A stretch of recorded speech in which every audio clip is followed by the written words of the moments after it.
안녕하세요. 자유교회 이진우 목사가 보내드리는 아침 묵상입니다. 오늘도 예수 그리스도의 향기를 내는 복된 하루가 되시길 바랍니다. 11월 6일 월요일 아침 묵상입니다. 오늘은 설교에 질문 있으십니까? 라는 제목으로 로마서 12장 2절의 말씀 묵상합니다. 너희는 이 세대를 본받지 말고 오직 마음을 새롭게 함으로 변화를 받아 하나님의 선하시고 기뻐하시고 온전하신 뜻이 무엇인지 분별하도록 하라. 모든 사람이 그러하겠지만 유난히 목사들은 다른 사람들보다 비판받는 것을 참지 못합니다. 물론 목사인 저도 비슷합니다. 심지어 목사를 비판하는 것은 마치 하나님을 비판하는 것이라 여기는 목사들이 여러분들이 생각하는 것보다 훨씬 많이 있습니다. 하지만 이것은 매우 위험한 생각입니다. 아무리 훌륭하거나 유명한 목사라고 해도 세상에 완벽한 목사는 하나도 없습니다.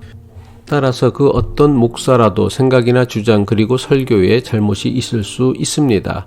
그런데 목사의 생각이나 목회에 대해 문제라도 제기하면 마치 당장이라도 교회를 무너뜨리려는 사탄 마귀처럼 여깁니다. 목사들이 왜 이렇게 합니까?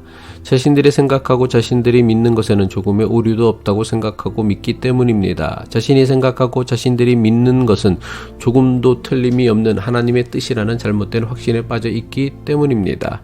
이것은 매우 위험한 생각입니다. 누구도 하나님의 뜻을 온전히 알 수 있는 사람은 세상에 아무도 없습니다. 우리가 아는 하나님에 관한 지식은 태평양 바다에서 퍼올린 한 바가지 물보다도 훨씬 더 적습니다. 우리가 아는 하나님에 관한 뜻은 바닷가 해변에서 주워 올린 한 줌의 모래보다도 훨씬 더 적습니다. 따라서 내가 아는 것이 하나님에 대한 전부라는 잘못된 그리고 위험한 생각을 버리고 끊임없이 하나님의 뜻에 대해 배우고 알아가려는 자세와 태도를 가져야 합니다. 우리 교회는 설교를 마친 다음 설교에 관한 질문 시간이 있습니다. 설교를 마치고는 교인들에게 매번 빼놓지 않고 질문이 있냐고 묻습니다. 막상 질문이 있냐고 묻지만 아무런 질문이 없는 경우가 대부분이고 아주 가끔가다 질문을 하시는 분들이 있습니다. 설교 후에 질문을 받는 것을 강력하게 반대하는 교인들도 있습니다. 그런데도 설교를 마치고 난 다음에는 반드시 질문이 있습니까? 묻습니다. 제가 고집스럽게 설교 후에 질문이 있냐고 묻는 것은 교인들이 질문을 하거나 하지 않던 목사의 설교에 대해 질문을 할 수 있다고 생각하는 것이 중요하다고 생각하기 때문입니다. 많은 목사가 설교를 흔히 하나님의 말씀을 선포하는 것이라고 생각합니다. 그리고 목사는 교인들에게 목사의 설교는 곧 하나님 말씀이라고 믿을 것을 강요합니다. 그래서 많은 목사가 하나님 말씀을 선포하면 선포한 그대로 믿어야지 선포한 것에 대해서 그 어떤 의문을 가지는 것은 하나님 말씀에 대한 매우 심각한 불신이라고 여깁니다.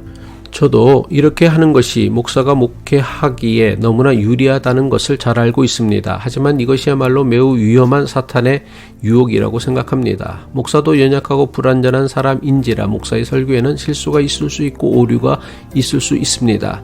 따라서 아무리 하나님의 말씀을 선포한다는 목사의 설교라 하지만 목사의 설교에 의문을 가질 수 있고 질문을 할 수 있다고 생각하는 것은 매우 중요합니다. 하지만 이것을 목사의 설교에만 적용하려고 해서는 안 됩니다. 교인들 스스로 자신이 가진 믿음과 확신에 대해서도 의문을 가지고 질문할 수 있어야 합니다. 내가 확신하고 믿는 것이 과연 하나님의 선하시고 기뻐하시고 온전하신 뜻인가에 대해 비판적인 자세를 갖는 것이 매우 중요합니다. 저도 틀릴 수 있지만 교인들의 생각이나 확신도 틀릴 수 있습니다. 이것을 발견하고 깨닫기 위해 일부 교인들의 반대에도 불구하고 설교 후 질문이 있으시냐고 꼭 묻는 이유입니다. 오늘 묵상하는 성경 말씀은 사도 바울이 로마 교회에 보내는 편지의 한 부분입니다. 로마서 12장 2절이죠. 너희는 이 세대를 본받지 말고 오직 마음을 새롭게 함으로 변화를 받아 하나님의 선하시고 기뻐하시고 온전하신 뜻이 무엇인지 분별하도록 하라. 사도 바울은 하나님의 선하시고 기뻐하시고 완전한 뜻이 무엇인지를 분별하려면 어떻게 해야 한다고 권면하고 있습니까?